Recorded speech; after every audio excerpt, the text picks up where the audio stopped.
When people hear the phrase, Linux is free, most imagine a world where software costs nothing, where corporations cannot control technology, and where users have total freedom over their computers. The idea sounds almost utopian, a massive global operating system created by volunteers, shared openly with the world, and available to anyone at zero cost. Over the years, this idea has been repeated so often that many people assume Linux is completely free in every possible sense. But the reality is more complicated. Linux is open source, and it can often be downloaded without paying money. Yet that does not mean it is entirely free in the way most people imagine. To understand this, we have to explore what free actually means in the open source world, how Linux is developed, who controls it, and why money, influence, and restrictions still play a role. First, we need to understand the difference between free as in price and free as in freedom. In everyday language, free usually means something that costs nothing. But in the open source community, the word free refers more to freedom than to price. The Free Software Foundation famously describes free software using 4 freedoms: the freedom to run the program for any purpose, the freedom to study how it works, the freedom to modify it, and the freedom to distribute copies. Linux largely follows these principles. Anyone can download the source code of the Linux kernel, inspect it, modify it, and even distribute a modified version. That level of openness is rare in the world of commercial software. However, having freedom in theory does not always mean unlimited freedom in practice. While the Linux kernel itself is open source, the complete Linux ecosystem contains many layers of software, companies, and licensing structures. Most people do not use the Linux kernel alone, use distributions like Ubuntu, Fedora, Debian, or Arch Linux. These distributions bundle the kernel with thousands of additional programs, some open source and some not. Certain drivers, firmware files, or applications included in these systems may have restrictions that limit how they can be used or redistributed. So even though the core is open, parts of the experience may not be completely free. Another factor that complicates the idea of Linux being free is corporate involvement. Many people imagine Linux as a community project built purely by volunteers in their spare time. While volunteers have played a crucial role in its development, the modern Linux ecosystem is heavily funded and maintained by large corporations. Companies like IBM, Intel, Google, Microsoft, and Red Hat contribute millions of dollars and thousands of developers to the Linux kernel every year. In fact, studies of kernel contributions show that a majority of the code changes come from developers who are paid by companies rather than unpaid volunteers. This corporate involvement has both benefits and consequences. On the positive side, it provides the resources needed to maintain and improve a project as large and complex as Linux. Running modern data centers, smartphones, cloud platforms, and supercomputers requires constant development, testing, and security updates. Companies have the financial power to support that work. But corporate influence can also shape the direction of development. Businesses contribute code that benefits their products and services, which means Linux evolves partly according to corporate priorities rather than purely community desires. For example, many improvements to the Linux kernel focus on cloud computing, server workloads, and enterprise infrastructure because companies rely on Linux for those environments. Meanwhile, desktop users sometimes feel that their needs receive less attention. This does not mean corporations control Linux entirely, but their presence influences which features get developed faster and which areas receive the most resources. Another aspect of Linux that challenges the idea of it being completely free is hardware compatibility. When you install Linux on a computer, some hardware components may not work perfectly without proprietary drivers or firmware. Graphics cards, Wi-Fi chips, and certain peripherals often rely on software provided by hardware manufacturers. These drivers may not be open source, and they may come with restrictions that limit modification or redistribution. In such cases, the operating system itself may be open source, but the functionality of the hardware depends on closed software.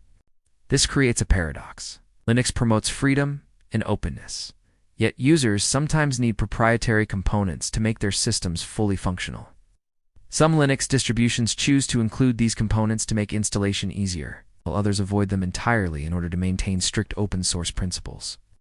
The result is a trade-off between convenience and ideological purity. Money, is another element that shows Linux is not entirely free in the broader sense. Although you can download many Linux distributions at no cost, companies build profitable businesses around Linux services. Red Hat, for example, built a multi-billion-dollar business selling enterprise Linux subscriptions. Customers do not pay for the software itself. They pay for support, security updates, certifications, and long-term maintenance. In enterprise environments, these services are extremely valuable because organizations depend on stability and professional assistance. This model demonstrates an important point. Open source does not eliminate money from the equation. Instead, it changes how money flows. Instead of selling the software license directly, companies sell expertise, support, customization, and infrastructure. Cloud providers like Amazon, Google, and Microsoft run massive Linux-based systems and generate huge profits through hosting and platform services. In other words, Linux may be free to download, but entire industries generate billions of dollars from it. Another misconception is that anyone can easily modify Linux and distribute their own version. While technically possible, doing so at scale requires enormous effort and resources. Maintaining an operating system involves constant security updates, compatibility testing, bug fixes, and documentation. Large distributions have teams of developers, testers, and maintainers working full-time. For an individual or small group, sustaining such a project can be extremely challenging. Because of this, most users rely on established distributions maintained by organizations or communities. Those groups effectively act as gatekeepers for what software gets included, how updates are delivered, and what policies govern the system. This does not mean they restrict users maliciously, but it does mean that practical control lies with the maintainers rather than every individual user. Licensing is another topic that reveals the complexity behind the idea of Linux being free. The Linux kernel is licensed under the new General Public License version 2. It's commonly known as GPL v2. This license allows anyone to use, modify, and distribute the software, but it also requires that derivative works remain open source when distributed. In other words, if a company modifies the Linux kernel and distributes the modified version, it must release the source code for those changes. This requirement protects openness, but also imposes obligations. Some companies avoid using GPL licensed code in certain products because they prefer more permissive licenses that allow proprietary modifications. As a result, Linux's freedom comes with legal conditions that must be respected. The software is free but not without rules. Another interesting perspective comes from the cost of learning and using Linux effectively. For beginners, Linux can sometimes be difficult to master, compared with mainstream operating systems like Windows or macOS. The learning curve involves understanding command line tools, system configurations, package managers, and different distributions. While the software itself may cost nothing, the time and effort required to learn it can be significant. Organizations adopting Linux often invest in training, hiring skilled administrators, or purchasing professional support. These indirect costs show that free software does not always mean free to use without investment. In fact, companies sometimes spend substantial amounts of money implementing Linux systems because the long-term benefits outweigh the initial costs. Security is another dimension worth discussing. Linux has a reputation for strong security and transparency because its source code is open for anyone to inspect. However, open source does not automatically guarantee security. Vulnerabilities can still exist, and fixing them requires active maintenance by developers and security teams. Many of these teams are funded by companies or organizations that rely on Linux for critical infrastructure. This means the security of Linux often depends on the resources and attention provided by large stakeholders. The openness of the code allows independent researchers to find and report vulnerabilities, but responding quickly and distributing patches requires coordinated effort. Again, the ecosystem relies on a mix of community collaboration and corporate support. We should also consider the massive economic ecosystem that surrounds Linux. Smartphones running Android use the Linux kernel. Most web servers on the internet run Linux-based operating systems. Cloud platforms, supercomputers, embedded systems, and smart devices all depend on Linux in some form. Technologies generate trillions of dollars in economic activity worldwide. Even though the kernel itself is open source, the products built on top of it are often proprietary. Android phones, for example, include many closed-source components from manufacturers and service providers. This illustrates how open-source foundations can coexist with commercial layers that are not open at all. Community governance is another factor shaping Linux development. The Linux kernel project is led by Linus Torvalds and a group of trusted maintainers who review and approve changes. Developers submit patches that are evaluated through a structured process. This system ensures quality and stability, but it also means that not every idea or contribution is accepted. Decisions about what enters the kernel are made by a relatively small group of maintainers.